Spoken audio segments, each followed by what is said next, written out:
Aquí comienza Monos en Infinita.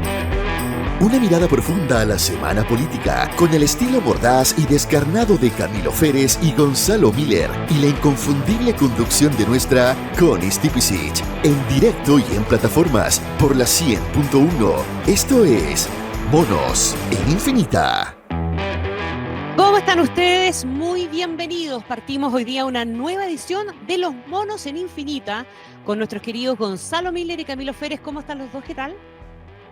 Holanda, ¿qué talca? Bien, todo esperando este súper domingo y la semana corta de la próxima semana. Esa nos gustó más, ¿no es cierto? Obvio que sí. Oye, súper domingo, hiper futbolero. Hay un tremendo debate. Ustedes que son futboleros, miren, me voy a ir para Tanganica, pero un segundo, porque necesito entender la polémica que hay sobre los arreglos de la Conmebol en favor de Argentina vía Messi por Miami. ¿Qué es eso? No, la combinación de audiencias, ¿no? Ya no está Estados Unidos, no está Canadá, no está México. Tiene que llenar los estadios, el único que llena los estadios me parece. Y yo creo que es un error, es Messi como el último héroe, ¿no? Y parece que el guionista, en este caso la Conmebol... Lo sabía de antes. Por eso puso en Miami donde juega Messi. Se juega la final ahí, claro. La mesa servida, las entradas vendidas. Pero claro, considero que qué mejor cierre para la trayectoria, ¿no, de Messi que salir campeón de Copa América en Miami. Claro.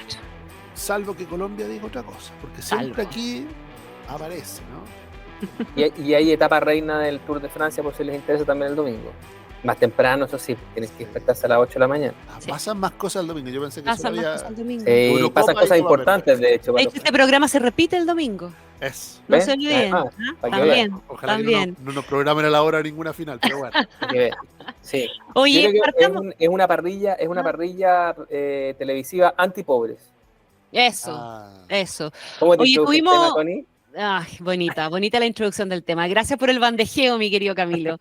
Oye, bueno, solamente quiero recordarles que estamos en Facebook y en YouTube de la radio y también en el canal YouTube del Comando Jungle para esta conversación que va a partir justamente por el voto antipobre o por la ley electoral antipobre, como le dijo el diputado Gonzalo Vinter, que se quedó, yo creo que a esta altura medio hablando solo porque la moneda tuvo que salir corriendo a sacarle el piso.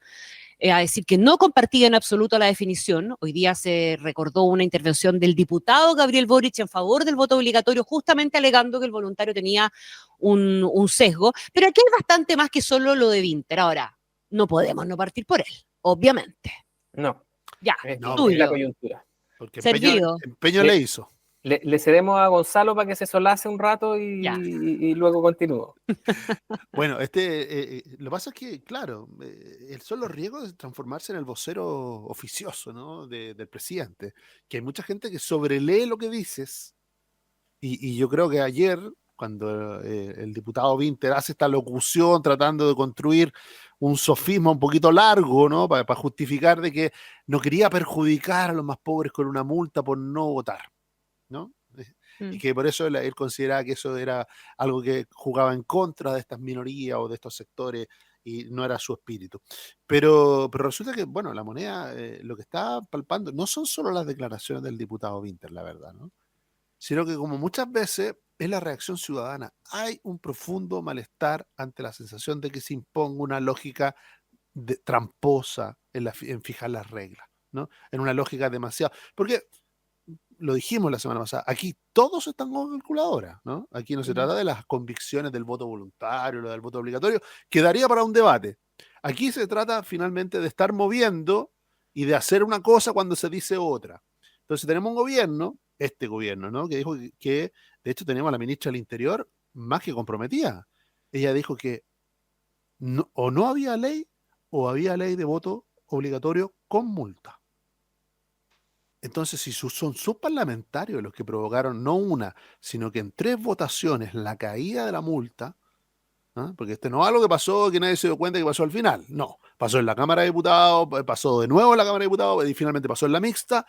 Yo creo que dejan en un pie a la ministra del Interior muy complicado, por eso que las palabras de Vinter tienen una reacción tan dura, porque lo que al final quedó tambaleando a propósito de esto, a propósito de la discusión del voto obligatorio con sanción, es el compromiso público adquirido por la ministra del Interior. Es ella la que quedó en la línea y que obviamente al dejar caer la multa, también dejan caer a la propia ministra. Camilo. Lo alcanzamos a conversar hoy día en la mañana. Yo creo que aquí nuevamente el factor electoral es el que sobredetermina la realidad. Y lo que está pasando con múltiples dirigentes, y Vinter no es la excepción, es que están volviendo a hablarle a públicos que son más chiquititos. Y aquí él no opera como vocero del gobierno, sino que opera como alguien que está compitiendo en el comité central del nuevo partido del Frente Amplio. Y a la vuelta de la esquina como alguien que se quiere reelegir con los votos de la izquierda en su circunscripción. Y por lo tanto, se dio una vuelta larga, mal resuelta. Estoy de acuerdo con Gonzalo. Yo creo que él como que en su cabeza en la mañana pensó que esta era una súper buena idea, y a veces uno tiene que Cuando se peinó en el espejo, digamos. Claro, mirar las hablándose a sí ideas, mismo. dejarlas enfriar y volver a leerlas después en frío para ver si efectivamente son buenas. Pero él se imaginó que este era un salto que él iba a dar con mucha velocidad, porque ya ha generado cierto oficio de vocero. Es como el mini-mí de Vidal, ¿cierto? De Vidal vocero, digo. Y en eso él dijo, bueno, yo aquí voy a terminar atacando al capitalismo. Y le pareció que era súper buena la idea y la llevó adelante, y salió súper mal la idea. Salió terriblemente mal. Y bueno, y estas son cosas del fútbol, pues ahora tiene que hacerse cargo de eso. Yo creo que la consideración ni siquiera tenía que ver con enarbolar una difícil defensa respecto sino con aprovechar la oportunidad ya que ha tenido que defender tantas veces al gobierno, que dicho sea de paso, ha venido precisamente moviéndose hacia posiciones más mayoritarias y no de nicho. Entonces, esa disonancia cognitiva, ¿cierto?, en el discurso que él públicamente defiende en todos los programas de televisión de los cuales es panelista y en la mayor cantidad de intervenciones que tiene, con la necesidad de ir a buscar el voto de los convencidos ahora, creo que es la que le hizo tilt y no la resolvió bien. Yo creo que no la resolvió bien. Hay aparte de la sinapsis que saltó para un lado distinto, y eso creo que es lo que pasó. Como decía un gran amigo mío, la realidad es más rasca. Es más rasca, pero ¿sabes qué? Ahí hay un tema, no me quiero salir, pero yo no logro entender muy bien cómo cree el diputado Vinter y compañía que está configurado ese nicho al que le hablan. Sí, yo creo que esa es la pregunta clave, Connie, Sí. porque en el fondo, porque si uno lo toma lineal, literal, de materia simple, como un solo factor, dice una izquierda que arranca del voto migrante, una izquierda que arranca del voto pobre, del voto popular. Es como ponerse a pensar en qué está pensando esa izquierda. Claro, ¿a quién le está hablando? O qué tipo de izquierda es, ¿no? O es un sinceramiento del tipo de izquierda que en realidad nosotros, yo creo, sobre todo en el Frente Amplio, su proximidad con el mundo popular es errática y siempre desde lo ajeno, como de visita. Nunca han sentido propiedad ahí, no les cuadra, nunca. Pero eso es algo que tampoco es algo que tenemos que mirar solo domésticamente, porque ese tipo de izquierda le pasa lo mismo en Francia, Sí, claro. le pasa lo mismo en España, le pasa lo mismo en muchas partes. Entonces, hay de alguna manera cuando tú te transformas en una izquierda, por decirlo en términos de la ciencia política, pero postmaterialista, ¿no? En una izquierda posmo, que ya se aleja de los problemas básicos de la vivienda, la pobreza, el acceso a la educación, el acceso a la salud, y se transforma en esta otra izquierda de las identidades. Bueno, eso que de alguna manera lo ha hecho exitosamente el Frente Amplio, tiene consecuencias también respecto de las audiencias, como decía Camilo, ¿no? ¿A quién le está hablando? Que es la gran pregunta. Yo no creo que solamente haya sido esta lógica de validarse en la interna del partido, que sí, fue la discusión que tuvimos la semana pasada respecto a los sintientes, ¿no? De los seres sintientes, que, bueno, un retorno permanente de que te pillan diciendo lo que tú realmente crees y no lo que tienes que decir. Que le ocurre mucho a la política en general y siempre lo hace aparecer en una situación un poco de impudicia. Pero volviendo en el caso de Vinter, ¿no? Yo creo que para todo gobierno, es obvio, y todos lo han sufrido así, ¿no? Un gobierno mal evaluado sufre las elecciones respecto de votos de castigo. Lo sufrió el presidente Sebastián Piñera, lo sufrió la presidenta Michelle Bachelet. ¿Qué es lo complejo? Tratar de mover las reglas electorales a 100 días de una elección nos lleva a una conversación que es bastante más complicada. Es una lógica de la trampa, una lógica de que ahí nos empezamos a alejar del Estado de Derecho, de lo que decíamos nosotros, orgullosos de nuestro CERVEL, orgullosos de la garantía. No es el momento. no es el momento para hacer ni para lucurar cosas así, sobre todo cuando esa regla tiene un impacto directo pasado mañana, ¿no? A 100 días. No estamos discutiendo las reglas de, miren, 2 elecciones más en el próximo ciclo, estamos pensando que esto podría ser mejor. No, estamos con una calculadora viendo si el voto migrante no es el cosa que me haga caer a Iracy Hasler en Santiago o al alcalde de Estación Central. Entonces, cuando ya la cosa, ya la calculadora general se vuelve tan hiperespecífica, es la que produce de alguna manera esta discusión que se transformó en una discusión demasiado impúdica y que ha generado una molestia transversal en la ciudadanía. Sí, no, sí, a la base de esto está el cálculo respecto de la norma en comentos. Si yo me refería solamente a la locución de Winter, cuál fue el incentivo que él tenía. Estoy de acuerdo contigo. Y lo otro sí, viene pasando hace rato. Hubo un momento en la última oleada de las derechas europeas, generó esta misma reflexión en el mundo, por así decirlo, progresista. No sé si ustedes se acuerdan que habían estos memes de progresistas hablando sobre todes, sobre el no sé qué, y al lado venía un huracán, que era básicamente la ultraderecha.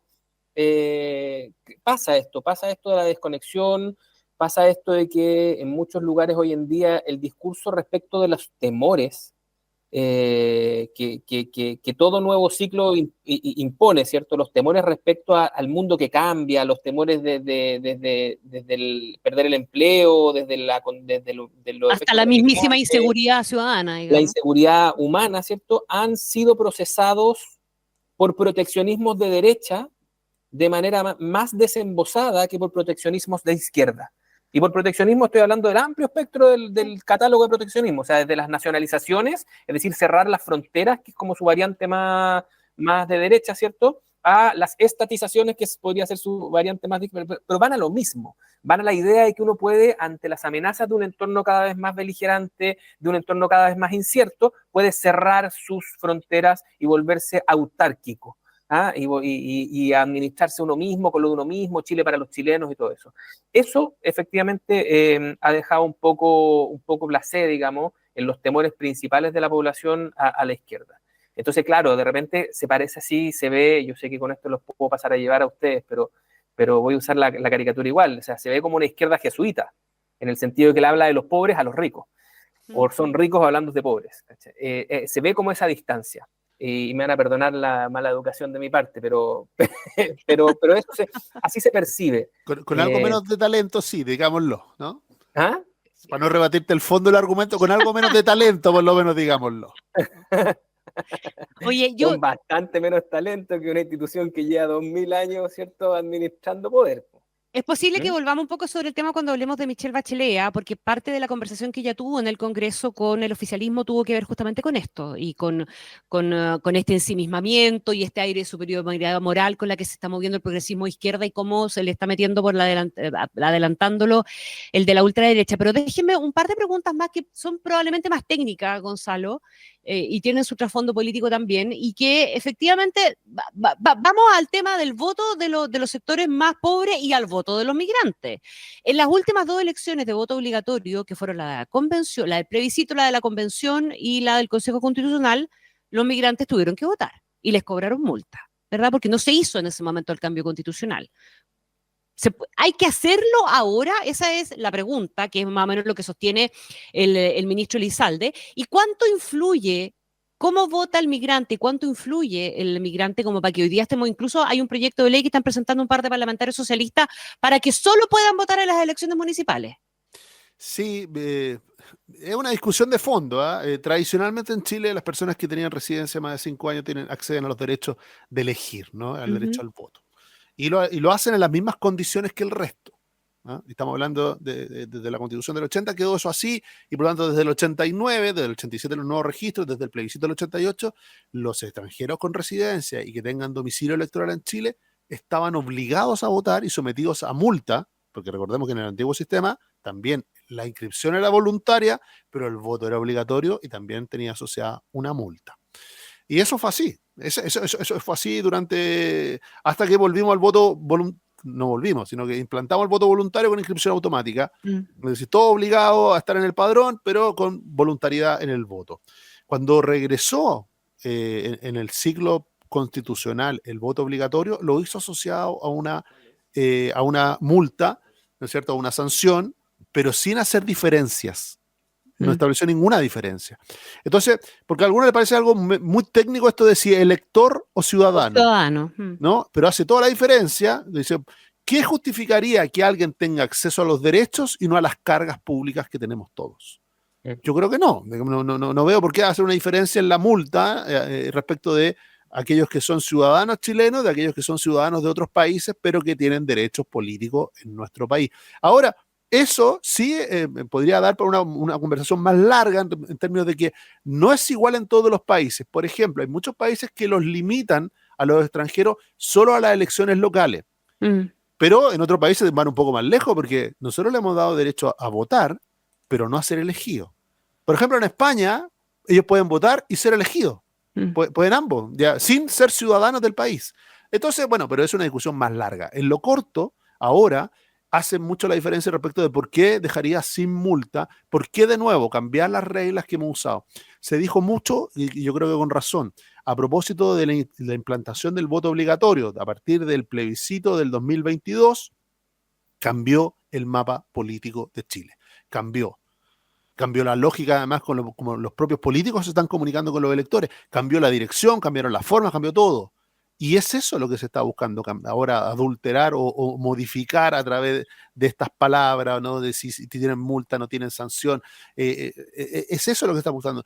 Y yo creo que equivocadamente, porque se está pensando muy en el corto plazo, porque el gobierno está pensando como gobierno y como que fuera a ser siempre gobierno. El nuevo elector tiene muchas características, pero no es un elector de derecha, ni de cerca. Es un elector no politizado. No politizado.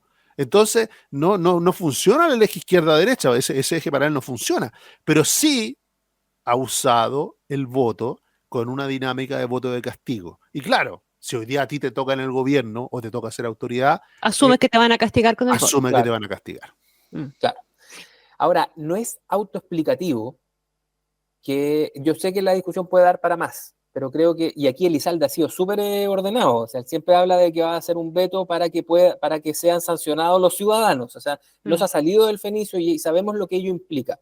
Lo que implica a ciertas personas que ya tienen la ciudadanía y por lo tanto el veto estaría reponiendo la multa, en palabras del ministro Elizalde, ¿cierto?, para aquellos que son ciudadanos, no necesariamente para aquellos que tengan un domicilio electoral, como decía Gonzalo.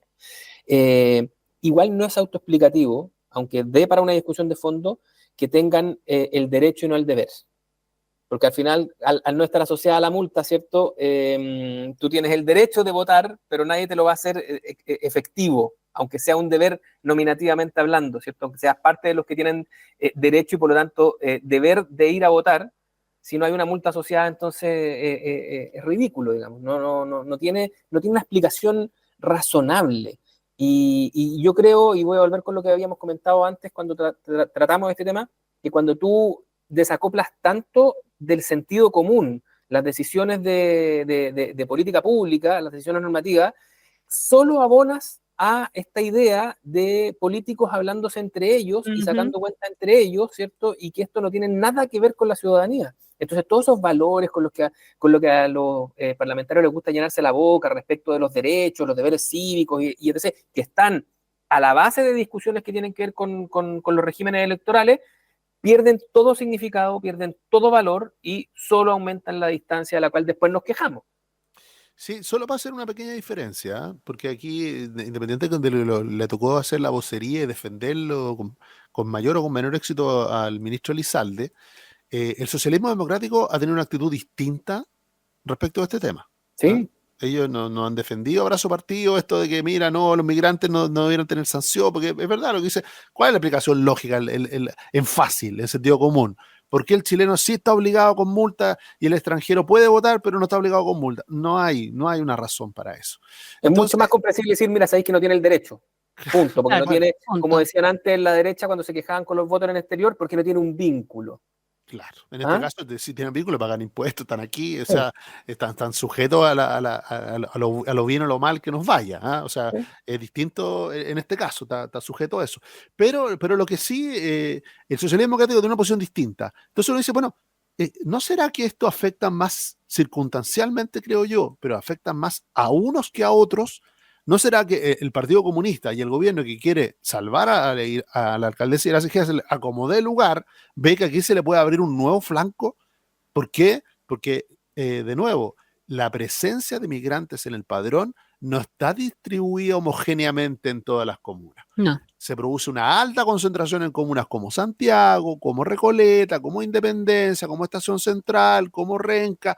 Entonces, ahí el bolsón de votos migrantes es alto. Cuando hablamos de alto, estamos hablando de cotas que van sobre el 20% y en algunos casos se acercan al 30% del padrón. O sea, 1 de cada 3 votantes. ¿Ah? Entonces, claro, ahí establecer un mini voto voluntario entre eso, desmovilizarlo, pudiera parecer algo atractivo en lo circunstancial, pero de nuevo nos lleva a la calculadora chica, pues, ¿no? A lo que me conviene, pero me conviene hoy día, quizá mañana no.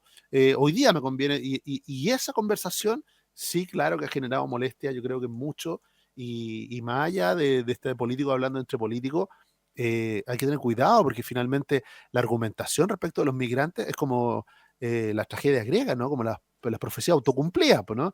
Tanto temor al voto popular que va a ser un voto castigo, capaz que la gente entiende que lo que tiene que hacer es eso. Tanto temor al voto migrante en Santiago, capaz que la gente diga, bueno, parece que eso es lo que O están sea, no hay esperando. mejor forma de convocar al votante migrante que esta, po.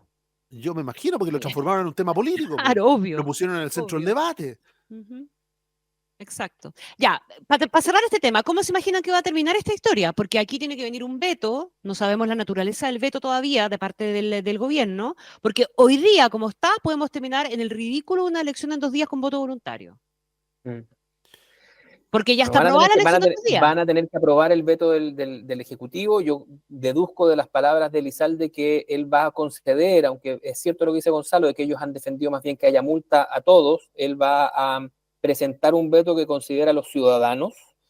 No veo por qué, si no, la disciplina en sus palabras, lo que ya es una pequeña concesión, digamos, dentro de, pero no hay hoy día condiciones para, y les paso el dato a los parlamentarios que estén tentados, no creo que sea solo Winter, sino que no van a encontrar razones, de nuevo, plausibles y de sentido común para justificar lo que quieren hacer. No la van a encontrar. Sí, yo estoy de acuerdo con eso. Y bueno, otra cosa, que siempre que se debaten este tipo de reglas, idealmente se debaten entre aquellos incumbentes o aquellos que tienen, cuando trascienden a la opinión pública, siempre son muy difíciles de defender las reglas. ¿Ah? Y cuando se nota la tramoya en algo, y aquí esto es tramoya política pura y dura, ¿no? Existen los riesgos de nuevo de que haya sectores que se sientan y digan, bueno, ¿por qué hay un cuestionamiento sobre nuestro derecho a votar? ¿Por qué hay un cuestionamiento, lo que hizo el diputado Winter, ¿no? Respecto a los sectores populares? ¿Por qué ahora se dice, mira, no, en realidad mejor que no votes? ¿Ah? Empiezan a surgir esas preguntas incómodas, pero sobre todo en una lógica que tiene que ver con, hay una elección, estamos todos mirando la elección y por eso era mala idea, yo lo reconozco, siempre lo he pensado así, es mala idea mover las reglas justo antes del partido, ¿no? Porque ya están todos los jugadores dispuestos, lo hemos dicho hasta el cansancio en el programa, la lógica electoral está dominando el debate público en todas las dimensiones, en pensiones, en tributario y todo, y resulta que, oye, ¿a quién se le ocurrió que era buena idea debatir hoy día sobre las reglas electorales? Yo creo que esto es de verdad. Yo creo que lo que hoy día el gobierno está evaluando es cuánto daño le hace esta discusión. El gobierno tiene que, además, hacer algo que es más complejo, no es un veto supresivo, ¿no? No es que tenga que eliminar algo, ¿ah? y que necesitar una gran oposición del Congreso para no lograrlo, sino que es aditivo, tiene que agregar algo y conseguir un apoyo de quórum calificado para poder hacerlo. No hacerlo, o que fracase el gobierno, alguien podría decir, y de hecho hay alguna gente que no le cree mucho al gobierno, que mira, el gobierno lo va a hacer por cumplir, pero bueno, lo va a dejar caer igual, le va a decir, mira, traté y no resultó. Ojo con las consecuencias, porque hoy día es un tema de debate público. Ya salió de la mano a los políticos, salió de la mano a las calculadoras y está sometido a las reglas de la opinión pública. Y aquellos que, de nuevo, por eso lo digo, que están asociando votos de castigo respecto de ciertas conductas, no vayan a transformar ese temor en una realidad. Flaco favor le hacen los parlamentarios a los que creemos en los regímenes parlamentarios. porque tú tenías al gobierno comportándose de una manera, digamos, no sé, ¿Tú trayendo de crees en los vuelta los regímenes precios de la luz. parlamentarios que corrigen a los gobiernos, que le enmiendan la plana a los gobiernos? No, Totalmente, no lo que cada tenemos vez, hoy día. pero cuando uno llega a esto como los socialismos reales, cuando alguien te muestra el parlamentarismo real, ahí uno empieza a dudar de lo que cree. Bueno, no tienes por qué estar de acuerdo contigo mismo, siempre por lo menos, ¿verdad? Vamos a una pausa, a la vuelta tenemos que hablar de la SOA Bachelet, obviamente, pero también vamos a hablar de las almas del Partido Comunista y de lo que se desató después de lo que pasó en la Villa Francia, que le sumó un capítulo, pero creo yo, bastante más condimentado y con un nivel de gravedad en la diferencia política de fondo entre el PC y el gobierno bastante mayor que lo que habíamos hablado en programas anteriores, que hemos gastado harto tiempo hablando del Partido Comunista y la moneda, hay que decirlo, pero estamos forzadísimos a retomarlo. Vamos y volvemos. Escuchas Monos en Infinita con Connie Stipicic, Camilo Férez y Gonzalo Miller. Pausa y ya volvemos.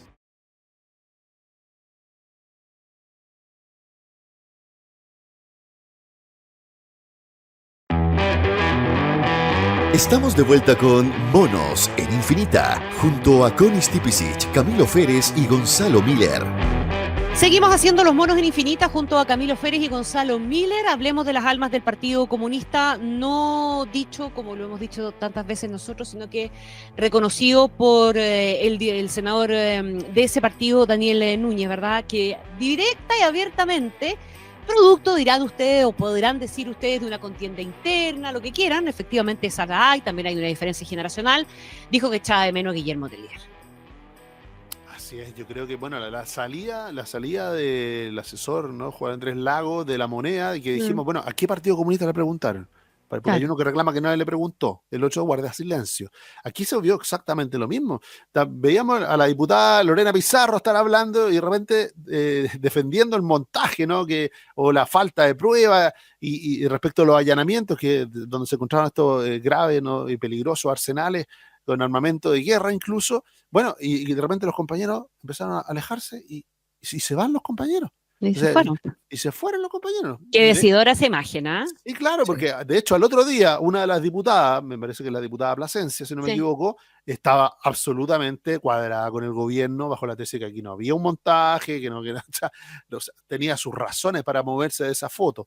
Yo creo que primero está la lectura interna de política del Partido Comunista, que ya es cada vez más evidente que hay un quiebre y hasta dónde va a profundizarse ese quiebre entre aquellos que están en el gobierno en un rol y en un rol también generacional distinto y aquellos que están adentro. Y yo creo que lo de Villa Francia y lo de los arsenales le pone un componente bastante más complejo, ¿no? Porque ya no es solamente la teoría de la posición política frente a una dictadura como la venezolana u otras cosas, sino ya es más concretamente respecto de grupos armados, grupos que están ejerciendo delincuencia, grupos que están ejerciendo terrorismo, se está siguiendo las trazas de ese armamento que había participado en otros delitos e incluso en delitos en el sur, en la macrozona sur.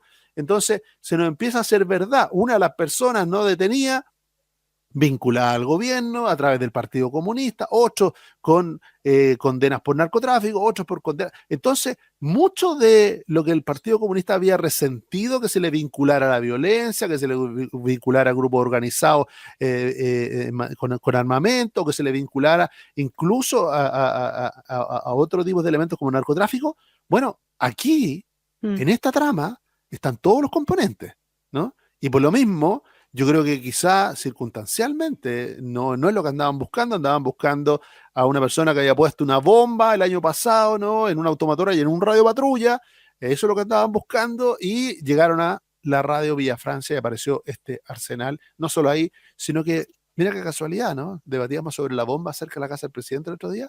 Bueno, justo en el barrio Yungay también allanaron un domicilio con elementos para construir bombas. Entonces, Camilo, probablemente aparte de la descripción que hace Gonzalo, ¿verdad? Que es inquietante. A mí una de las cosas que más ruido me ha hecho fue que el Partido Comunista hasta ahora, porque Lautaro Carmona jugó el mismo juego de siempre. Habla en la radio Nuevo Mundo, tira una bomba, ¿verdad? Y después recula. Es lo que hizo respecto al montaje. ¿Ah? Sí. Lo hizo tal cual. Se demoró un día más, a lo mejor, en retroceder un poquitito en sus dichos y en tratar de decir que no tiene ninguna discrepancia de fondo con el gobierno, etcétera. Pero lo que la directiva del Partido Comunista no ha respondido es el emplazamiento que de alguna manera dejó instalado la ministra del Interior cuando lo que se cuestiona es que haya armamento en democracia. Hoy día el subsecretario de Derechos Humanos, que es militante comunista, dice que en Chile no hay espacio para ninguna lucha armada y que no cabe, ¿verdad?, estar guardando arsenales ni justificando bajo ninguna circunstancia eso. Respecto de eso, el Partido Comunista no ha dicho nada. Y eso es probablemente de las cuestiones más inquietantes. Es que yo creo que de ahí la profundidad de las palabras de Daniel Núñez. Cuando él dice echamos de menos a Tellier, finalmente lo que está diciendo es echamos de menos a una conducción del partido que no solamente le permitió al Partido Comunista crecer como nunca antes en su historia dentro de la institucionalidad, sino que además tenía el talento suficiente para hacerlo sin romper al partido. ¿Ya? Y enfrentar este tipo de circunstancias era un tipo de conducción que le permitía, ¿cierto?, mostrar sus puntos, pero al mismo tiempo no quedar en una situación irresoluble. Es un tipo de conducción que negoció tempranamente, por ejemplo, con el ministro Marcel cuando llegó al gobierno. ¿Se acuerdan ustedes la foto de Tellier con Marcel, cierto? Sí. Entonces, es eso lo que finalmente ocurre, porque cuando tú miras hacia adentro, claro, el PC tiene que administrar una diversidad interna que presiona por este tipo de cosas, que además tiene muy instalado en su discurso esta lógica de la queja, de la querella, de la persecución, y que por lo tanto es el discurso que tienen más a la mano cuando le ocurren situaciones incómodas. Entonces, el militante comunista que ve que le pegan a Venezuela, que ve que le pegan a Nicaragua, y el partido, entre comillas, no hace nada, que luego ve que no van a cerrar Punta Peuco, que luego ve que empieza, ¿cierto? En el minuto en el que ve un operativo en lugares donde el Partido Comunista tiene un trabajo, tiene un discurso, tiene una retórica, como es el caso de Villa Francia. Por eso sacaron, Carmen Hertz habla, ¿cierto?, de la mamá de los muchachos, ¿cierto?, Toledo, Vergara Toledo. Hay toda una historia ahí. Entonces, ¿qué es lo que dice el PC? Esto es una provocación. Lo más elegante que hicieron fue decir, esta es una provocación de los carabineros que permite el gobierno, pero eso es exactamente lo mismo, o sea, eso dicho por Jadwe, esto lo hizo el gobierno, ¿ya? La única concesión que hizo Carmona fue poner ese espacio, ¿cierto?, entre medio. Entonces, yo creo que lo que le ocurre al PC es precisamente eso, que está pasando por un momento de redefiniciones internas, que tiene un montón de pugnas intestinas muy complejas, que el partido, por ejemplo, es una mochila para algunos ministros. El Nobel columnista de La Plaza, podrán leerlo ustedes hoy día en la tercera PM, ¿cierto? Se refiere a otro componente, que no es ideológico, ni doctrinario específicamente, sino que es de género.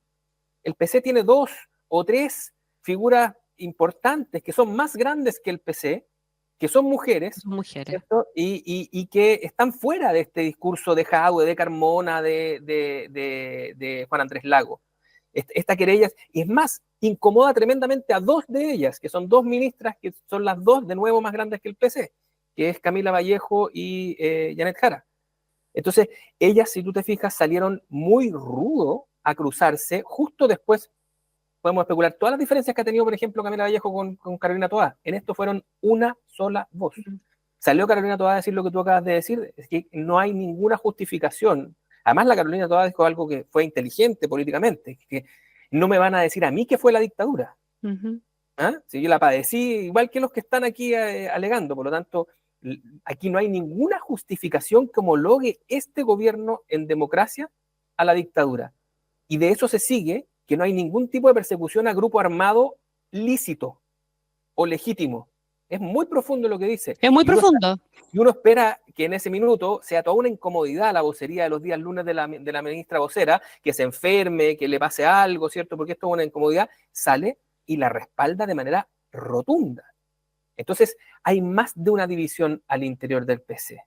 Yo te diría que ni siquiera da para alma. Hay proyectos distintos, sí. y esta conducción en particular, que es una conducción accidental que deriva, ¿cierto?, de la muerte de Guillermo Tellier, es una conducción que al partido le está pesando, le está costando, y yo creo que por eso lo más sintético de todo es lo que dijo Núñez. Y que a diferencia de los casos anteriores, ¿verdad? Donde son visiones, lo que tú opinas de Venezuela, o que todavía te mandan plata, etcétera, y tienes que cuidar de alguna manera ese chanchito, etcétera, o Ucrania, u otras más. Aquí la ministra del Interior también fue bastante explícita en la incomodidad que siente la moneda con el tema interno del Partido Comunista. Dijo que aquí había cuestiones internas del partido, claro, y que efectivamente se generaban incomodidades. Eso no lo había dicho tampoco antes el gobierno. No, dijo que claro, que habían diferencias, pero yo tengo que estar de acuerdo con usted en la dimensión política Mm. de lo de Villa Francia. Es verdad. Incomoda a algunas ministras, demuestra proyectos distintos y todo, pero yo los invito a ir un poquito más a lo que pasó en Villa Francia, ¿no? La Ujú. aparición de arsenales en manos de personas que están cometiendo delitos de tipo de delincuencia o terrorismo es un hecho gravísimo. Es gravísimo. Es mucho más grave que cualquier separación de almas política o cualquier Mm. diferencia de generacionales o esto no tiene que ver con la mal manejo conducción que pueda tener el menor talento Mira, de Carmona respecto de Telier. No sé, el no, problema no, de no, talento, el no, problema de talento de Esto lo Carmona llevamos. es que él se amarra se amarra de muy a mala forma una. Mm, a ese grupo claro. cuando todo el sentido común del mundo, incluido el gobierno y las ministras comunistas del Indica que hay gobierno, que arrancar de ahí. sostienen que esto es inaceptable, punto. Mm. Claro, el punto es que el discurso, yo lo entiendo porque en el caso de la ministra del Interior, el discurso de seguridad del gobierno tiene una herida respecto de la actitud de un partido del gobierno que le da cobertura, legitimidad a este tipo de actividades, No, a ver, ¿no? y espérate, o sea, el discurso de seguridad en términos generales, pero además en sus componentes más críticos, en lo que pasa en la zona sur, porque viste que se hizo un match entre un armamento y uno que aparentemente se usó en alguna cuestión en la Araucanía, no está todavía 100% definido, pero hay un match, o sea, hay una coincidencia del uso de un arma y el tema narco, Gonzalo. Entonces, aquí obviamente lo que había que hacer era arrancar y distanciarse, tomar toda la distancia del mundo de esta cuestión y no esta cosa romanticona.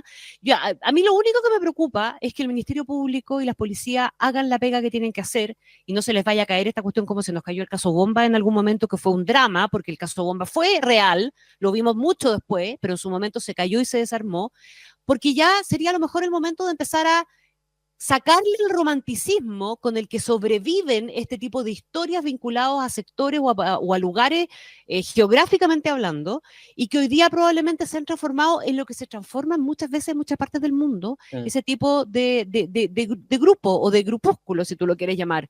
Se transforman en narcos, se transforman en secuestradores, se transforman en delincuentes. Eso pasa.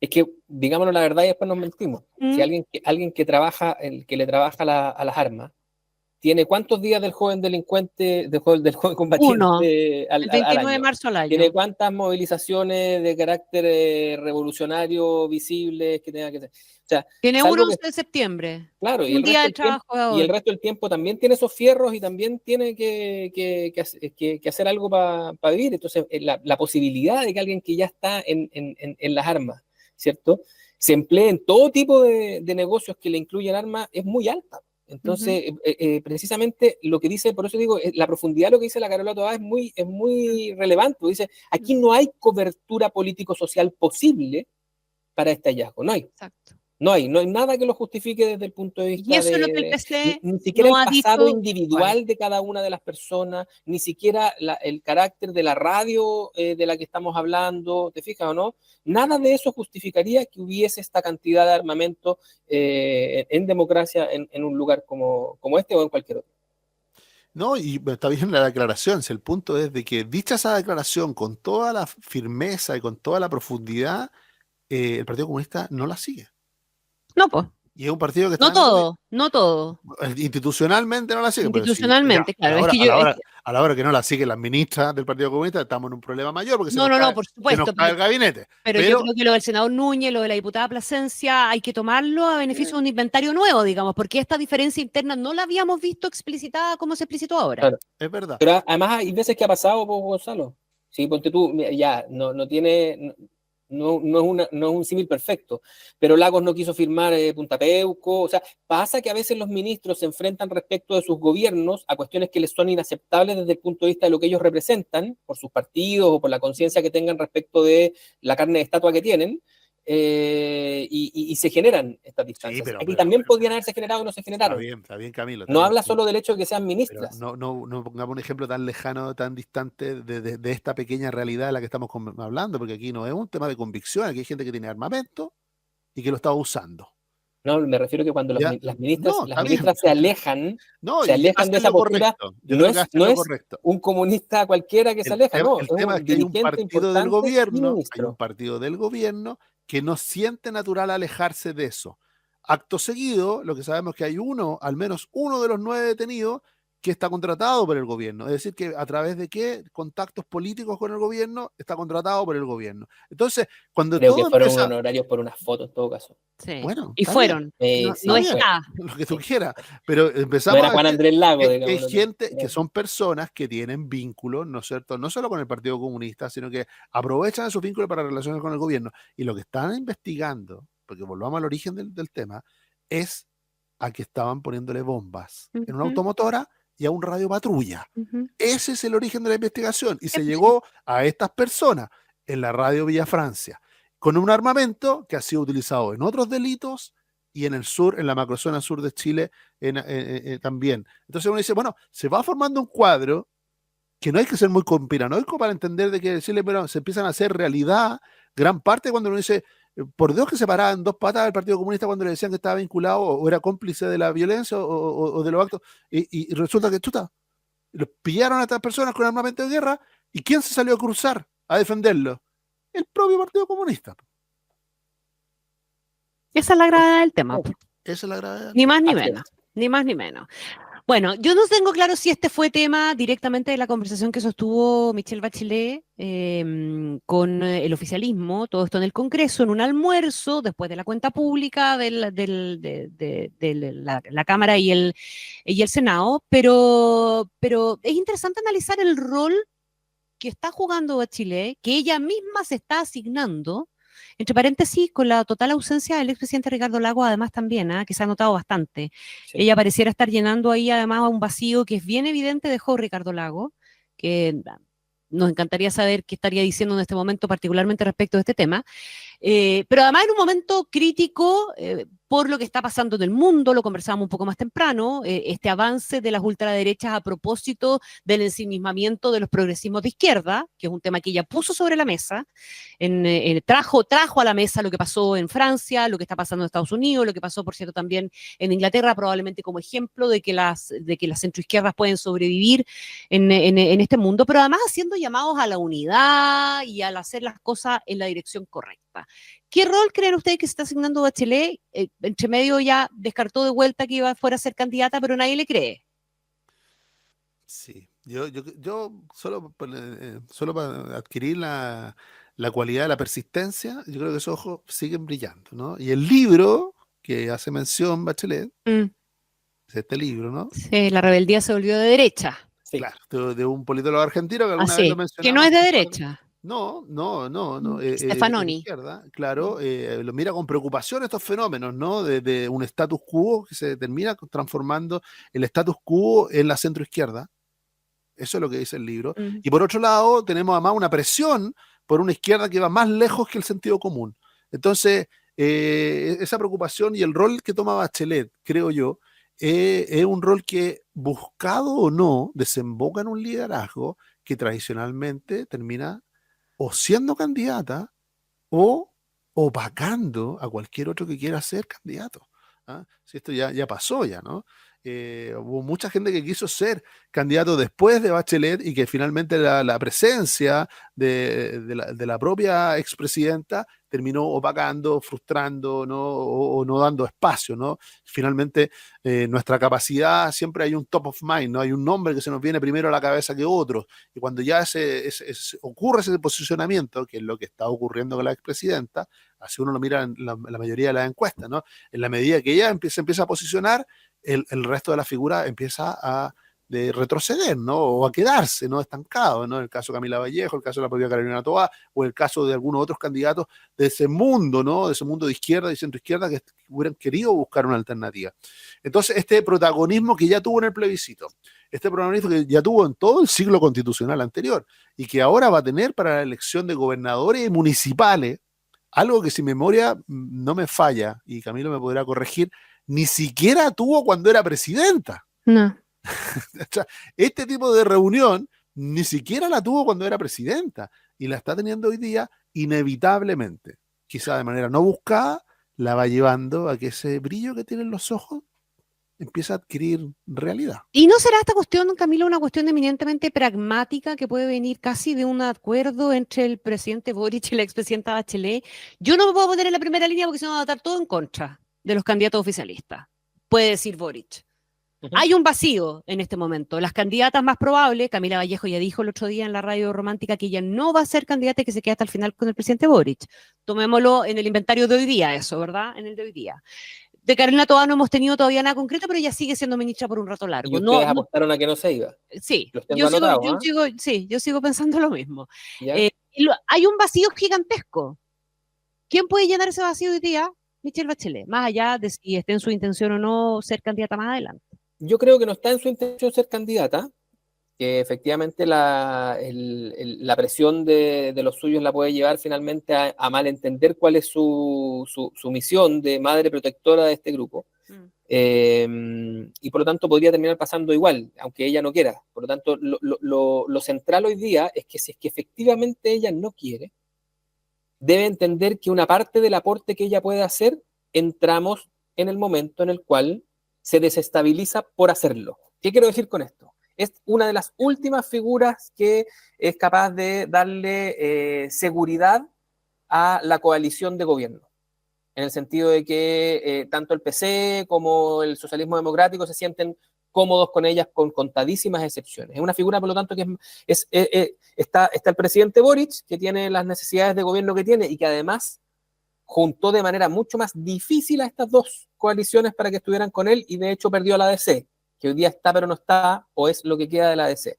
Mientras que Bachelet en la nueva mayoría sí tuvo a todos, porque los que no estaban, los que hoy día son el Frente Amplio, estaban en un híbrido que se llamaba colaboración crítica, que básicamente era trabajar todo en el gobierno, pero decir que no eran de gobierno. Por lo tanto, los vamos a dar por dentro también. Es una figura que es un paraguas grande, que permite destrabar conflictos. Lo comentamos hoy día en la mañana, es lo mismo que hacía Sebastián Piñera en su minuto mientras estaba vivo, ¿cierto? Y que comenzó a enredarse precisamente cuando empezó a subir en las encuestas como potencial posibilidad. Entonces, ese rol que ella cumple, ordenador, como de persona buena, confiable y paraguas grande para el oficialismo, ahora que aparecen las encuestas, si es que ella no toma una decisión creíble, se va, deja de hacer esto, se va de candidata formal a la ONU, si no hace algo que efectivamente entregue la señal de que ella no va a ser candidata, lo que va a hacer es que no va a dejar crecer a ninguno de los liderazgos que tiene pero eso que tiene un tomar plazo. este rol. Es ¿Eso ahora. tiene un plazo? Eso es ahora. ahora? Si el ciclo electoral ya partió, Connie. Las municipales van a pasar así, ¿cierto? Y en realidad de todos los actores que estamos hablando están todos sacando la cuenta en cuánto tiempo se quedan en el gobierno, qué cajón de manzanas van a usar para su parlamentaria, en qué minutos se tienen que retirar y así. Por lo tanto, el ciclo electoral parlamentario y presidencial ya partió. Y ella, estando en una conversación política en el contexto del ciclo electoral parlamentario y presidencial, figurando en las encuestas, lo que va a hacer es que va a hacerle sombra a todos los brotes que tienen que germinar en este periodo. Ya, pero sigamos la lógica de Camilo, que me parece interesante. Ella toma un protagonismo, sea porque no está el expresidente Lago, sea porque no lo puede hacer el presidente Boric, ¿no? Por la diferencia que hay en su evaluación ciudadana, ¿no? El nivel de rechazo. Y ella toma ese protagonismo respecto de esta elección. Imagínate que esta elección no es tan desastrosa, incluso podría llegar a ser positiva en algunos aspectos para el gobierno. ¿A quién se lo van a atribuir? Sí, pues a ella. Y en por eso noviembre, te digo, la parte que suma de su y- acción resta si es que efectivamente porque quiere si las cosas salen mal, nadie duda, y el gobierno tiene una derrota importante en octubre, nadie duda que Michelle Bachelet no va a ser candidata. El tema es si las cosas le salen bien al gobierno y logra, ¿no es cierto?, tener un resultado y tener algunas victorias importantes, demostrar que siguen vivos, que están en la pelea, la persona que queda instaladísima como candidata es Michelle Bachelet. O sea, por eso digo que no quedan sin plan B. Si ese es el riesgo de esto, ¿no? Si al gobierno le va mal igual, se puede mandar un Biden. Pero ¿quién es menos arriesgado? Porque en el fondo yo entiendo que si hay algo de este pragmatismo que estamos hablando, es pensando en esta elección, ahora. No, claro, en tratar de evitar lo que parece que el gobierno, Una debacle. lo que el gobierno asume como una realidad, ¿no? Que va a tener un voto castigo importante, cosa que hay que ver, porque a nosotros se nos olvida, y hacemos la lectura política solamente de la elección municipal y de gobernadores, pero esta es una elección local, ¿no? Ujú. Y que cuando en una vereda en Maipú, ¿no? El alcalde saca el 60, al 70% de los votos, y tú cruzáis Pajarito, y el alcalde que saca en la otra comuna es de otro sector político, y saca también 60%, es difícil hacer la lectura, ¿no? Cuando uno se acerca mucho a la elección municipal, cuesta hacer esa lectura como que pasó algo en el país. Solo se puede hacer cuando tú miras el conjunto, en general, ¿no? Si esto es la lectura raya para la suma, a veces en 5 o 7 comunas se define lo que se entiende es una victoria o una derrota. Respecto de las expectativas, respecto de todo. Y en ese punto, el protagonismo que está tomando, y que pareciera ser que va a seguir tomando, y según la tesis y la tomo de Connie, que ella va a profundizar eso, en fondo reemplazando un poco al presidente Gabriel Boric, siendo otro mascarón de prueba distinto, una alternativa para los candidatos, eso irremediablemente va camino de ser exitoso como proceso a que ella sea la candidata presidencial, y de no ser exitoso a que no haya nadie. No, ¿con quién se van a sacar la foto los candidatos? ¿Con Bachelet o con Boric? Con el que más marque, claro. Con Bachelet. Y el que le vaya mejor para su audiencia. Acuérdate que los parlamentarios van más o menos franjeados. Pero mientras eso no ocurre, las figuras grandes tienen un gran atractivo, porque tú no estás tomando necesariamente, tú no te estás achicando, no estás tomando partido mientras estás bajo ese paraguas. Y te insisto, eso hoy día puede ser súper ayudador, puede ser que ella esté contribuyendo a la unidad de las coaliciones, a la posibilidad de que trabajen en conjunto, no obstante lo que está ocurriendo, que estábamos narrando antes entre el PC y el resto de los grupos. Otro tanto va a ser el Frente Amplio, probablemente con los retiros, y ahí viene toda una larga lista, ¿cierto?, de peleas de las coaliciones con el gobierno, y por lo tanto el gobierno tiene cada vez menos posibilidad de cumplir ese rol. Recurren a Bachelet, pero Bachelet, si Bachelet se instala como candidata y Gonzalo Miller está empecinado que lo sea, lo que va a pasar es que ese rol que ella quiere cumplir, esa ayuda, va a ser la trampa de las sábanas cortas, porque lo que se tapa arriba, se lo destapa abajo. Dicen que Carmona le dijo que ella era la lideresa del sector. Mira, imagínate ese otro, lo están buscando. ¿Ah? ¿Mm? Bueno, para el recuerdo, el Partido Comunista lo pasó bastante mejor en el gobierno de Michelle Bachelet de lo que lo ha pasado en este, digámoslo. Sí, ¿Sí, tú crees? completamente. Sí, No, absolutamente. y además fue de los más... Porque era muy arroz graneado, o sea, ni siquiera era... O era toda expectativa, era Huevo crecimiento, frito, no sé. es parte del recuerdo Claro. de ellos, de su gran crecimiento, de la primera vez. Sí, pero Claro. lo pasaron mejor, lo pasaron mejor. Sí, tuvieron menos problemas. No así la DC. A veces la sobreexposición, ¿no? Ahora el tener tanto flanco abierto, claro, le ha generado al Partido Comunista, porque hay muchos que especulan respecto del gobierno, y lo dijo el propio Juan Andrés Lago, ¿no? Parece que hay algunos que quieren que nos vayamos de acá. ¿Ah? Así lo dijo, lo planteó ya abiertamente, como que hubiera una ruptura. Pero no es lo que se aprecia en ninguna dimensión, porque ahí está la lista parlamentaria, ahí están todos trabajando detrás de los candidatos comunistas. Sí, pero fíjate que a diferencia de todas las otras polémicas, incluyendo la de Juan Andrés Lagos, yo nunca había visto salir ayer estuvo José Miguel Insulza conversando con nosotros, y Insulza que dice, reconoció que no le gusta al Partido Comunista, que no comulga con muchas cosas al Partido Comunista, que le cargan un montón de... Sí defendió el que no había por qué poner sobre la mesa la discusión de que el Partido Comunista tenía que irse del gobierno. Y yo, escuchándolo, sinceramente lo interpreté como salvemos la estantería, porque como nunca antes, hoy día, esto pareciera ser un riesgo. Pero ojo que podría ser que se le acerque gente del PC con el chiste este de Toro, de What do you mean we?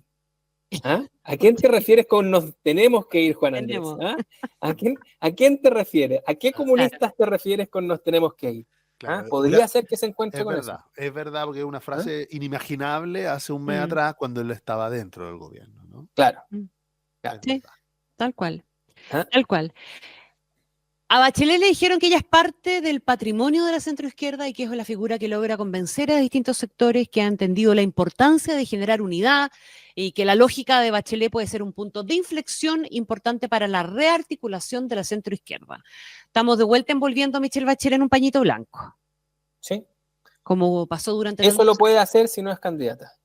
Solo si es candidata, sí. si es candidata, insisto, Pero es que esto es medio tautológico, porque al final del día lo hace porque eso es lo que la habilita para ser candidata. Pues. Si no la vuelve a envolver de todos los dotes no lo transforma en monedita de oro nuevamente, con una diferencia, ¿sí, no? Y yo creo que la propia Michelle Bachelet es la primera más consciente de eso, que su decisión no va a ser mirándole la carita a los partidos políticos.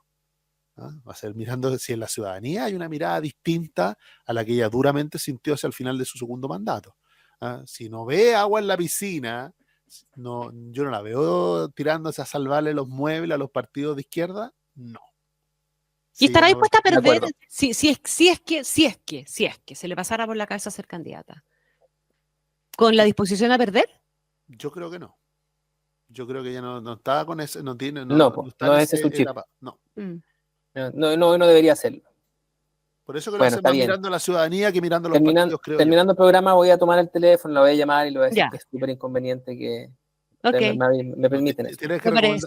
Dale. recomendarle otros libros, más allá del Sí, de mira. Stefanoni. Mira, este se lanzó hoy. ¿Cuál es? No veo, ¿qué dice? Ética de la contingencia, de Aldo Mascareño. Ah, buena. Buenísimo. Súper interesante la mirada de Aldo. Sí, está denso porque es teoría sistema puro. Pero si se quieren explicar la incertidumbre de la teoría sistema, la de la que estamos hablando, la liquidez, está bien bueno. Vale la pena. Ya pues, señores míos, Gonzalo Miller, Camilo Férez, estupendo fin de semana. Eso. Nos vemos. Un abrazo Muy grande. bien. Que estén bien. No le preguntamos la apuesta para el domingo a nadie aquí. Yo tengo mi dupla, sí. Ah, a ver. ¿Para el Tour de Francia, sí? España-Colombia.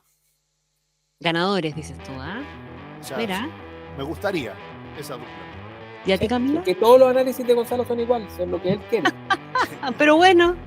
¿Ah? No, yo creo que va a primar la realidad como en la política y va a ser Argentina y podría ser España. Podría ser España, sí, obvio que sí. Ya, un abrazo grande. Chao. Aquí termina Monos en Infinita, una mirada profunda a la semana política, con el estilo mordaz y descarnado de Camilo Férez y Gonzalo Miller, y la inconfundible conducción de nuestra Connie Stipicic, en directo y en plataformas por la 100.1. Esto fue Monos en Infinita.